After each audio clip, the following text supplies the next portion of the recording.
glad that people are having this weekly vigil here to bear in mind the ongoing crimes being committed in Venezuela by various foreign powers, chiefly my own government, the United States, and very much also the UK and Germany and other countries. And I was just in New York City where there were a whole bunch of people who have been occupying the, well, not occupying, but living in the Venezuelan embassy in Washington, D.C. at the invitation of the Venezuelan government, and without electricity or running water because that was shut off. But,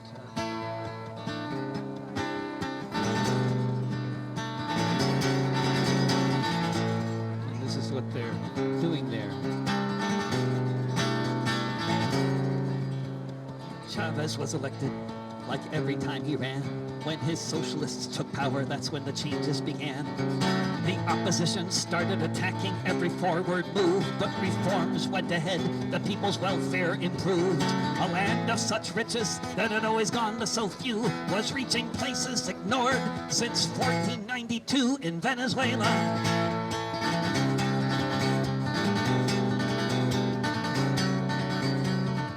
Poured into the streets to stop the coup back then. They got the man that they elected back to power again. The Bolivarian Revolution became famous worldwide. Soon other socialist governments swept in a red tide. Between the Cuban doctors and the Venezuelan oil, millions got medical care, millions tilled the soil of Venezuela.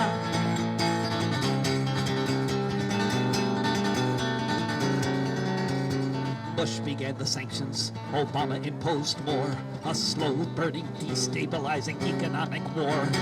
Following the formula of the Chicago Boys team, used in many places to make economies scream. Oil prices plummeted, foreign holdings locked, invasions being planned, negotiations blocked in Venezuela.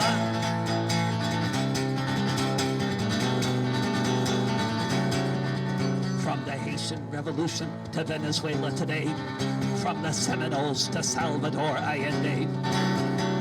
Look at their ankles, you'll see the chains, imperial vampires, open veins, those who stand up to the business elite, who cannot stand to see the workers in the driver's seat in Venezuela.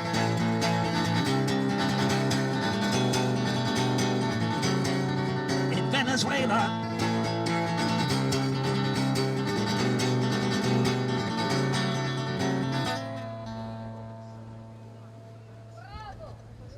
Thank you.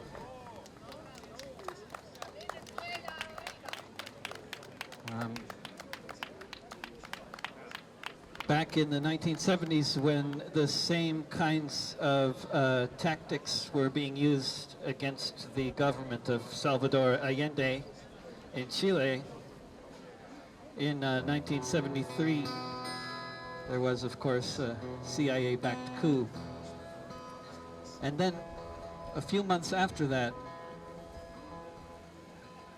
the Chilean Air Force's jet engines arrived for repair, where they always got repaired, where all Rolls-Royce engines for jet engines get repaired, at a repair shop in a factory in Scotland. And I'll do one more song, which is a story about that. A labor action that took place in Scotland, which we learned only 2 years ago, had a big impact on things on the ground in Chile, more than was known at the time. Jet fighters bombed the palace. We all watched it on TV. The 11th of September, 1973. All across the world, people cried in vain as we heard stories of the students being tortured and slain. Stories of the workers, shop stewards, and the rest being slaughtered at the new dictator's behest. Labor groups condemned it, said we were on the workers' side, including all the engineers of East Kilbride. People organized a boycott of General Pinochet, who had overthrown Allende. where the Hawker Hunter jet. Then a few months later, March of '74, Bob Fulton came to work at the Rolls-Royce factory floor. He looked at the orders that had come in that day and found crates with jet engines from Chile. Jet engines from the Air Force across the ocean wide, sent to be repaired in East Kilbride. It didn't take a minute for Fulton and his mates to come to the decision they would not touch these crates. Soon 4,000 Rolls-Royce workers voted they agreed to stand with the Chileans in their hour of need. Management decried them, the Tories screamed and cussed, but the Hawker Hunter engines were left to sit and rust. Nowhere else on earth were workers qualified to repair the engines sitting there in East Kilbride. It's often hard to know if you've changed anything a whit, but decades later a Chilean general would admit, for a time in Santiago there were no fighters in the sky, because the whole Chilean Air Force had not one jet that could fly. They may not have changed the world, this group of Union engineers, but these crates of metal sat corroding for 4 years. So here's to British Labour, how for 4 years it tried to do what could be done from East Kilbride. Jet fighters bombed the palace, we all watched it on TV, the 11th of September, 1973. Thank you. So I do one more? I don't know what you have programmed in here, but I'm playing tonight at 8 p.m. at Treff International with the Wrath Mines, if you want to come hear a concert. And maybe you can tell by my accent where I'm from, but this is a song about that place.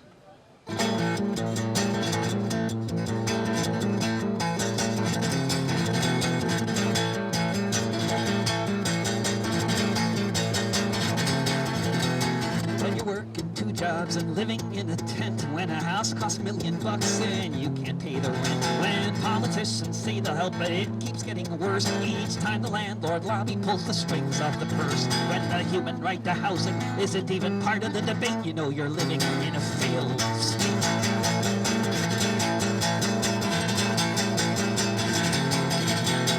Millions of citizens are spending half their lives locked up in a prison for trying to survive. When laws must be broken just to have a place to stay. When the prisons pay the senators to look the other way. If you have to be a criminal to put food upon your plate, you know you're living in a failed state.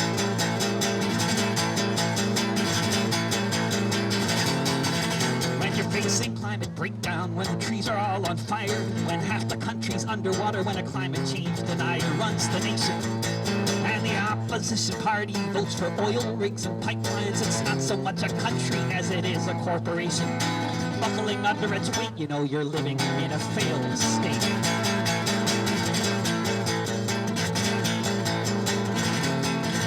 When your nation is an empire facing daily blowback, and the only thing your leaders can think to do is attack. Bipartisan consensus that we need to spend $700 billion before the year's end on a military budget to make America great. You know you're living in a failed state.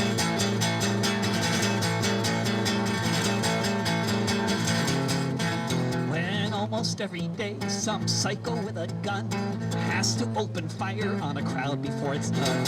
When a music festival becomes a free fire zone, and all they can say is it's okay now, he was acting alone. Buy some armor, pray to God, and hide behind a gate. You know you're living in a failed state.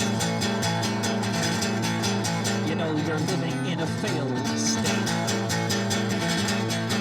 You know you're living in a failed state. Thank you. Yeah.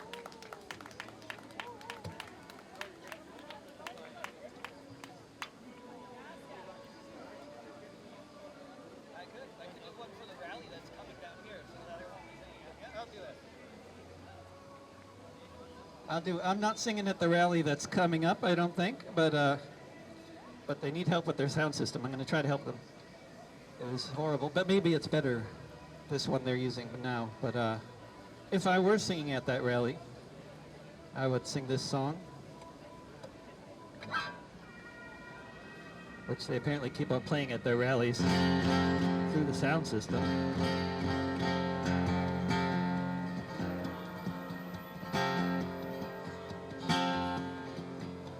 Listen to me, friends, from New York to California. Consider for a moment Sulamania, the last city volunteered we'll often see before. They hiked over the mountains and joined the war for the freedom of the people of Rojava.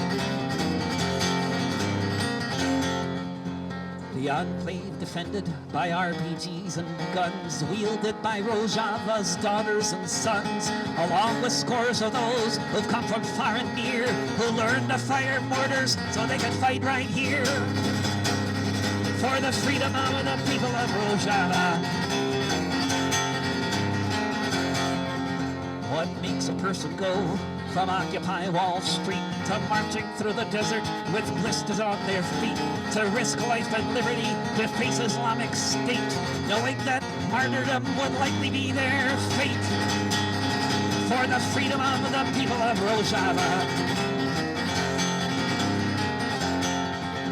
Something worth defending isn't hard to find, but not many will go off and leave their homes behind to go train on the mountain with the YPG, to go join somebody's struggle out of solidarity for the freedom of the people of Rojava. The blood of many folk has been spilled along the way, including several martyrs from the USA. So remember Robert Grote and Michael Israel, Paolo Todd, Jordan McTaggart, how they lived and how they fell for the freedom of the people of Rojava, for the freedom of the people of Rojava, for the freedom of the people of Rojava.